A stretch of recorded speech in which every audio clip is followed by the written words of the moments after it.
好，这边调汽车音响监控，这台就有意来升级我们的正副驾通风座椅。那这一台比较特别的是呢，它是升级，全部都是改吸风式的。那一样来看一下按键，这是驾驶的按键，那一样有3档。那我们现在打开3档。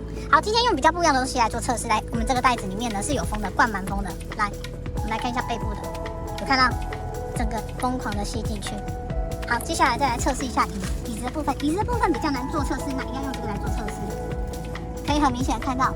整个吸下去了，而且整个吸得很扁，那这真的是非常超强的吸力。再来看一下我们副驾这边，副驾这边呢，我们改用布，那一样是3档，现在整个是贴住的。那我现在呢，一样呢，让它关闭，它就掉下来了。那我们再做一下测试，3档，让布贴上去，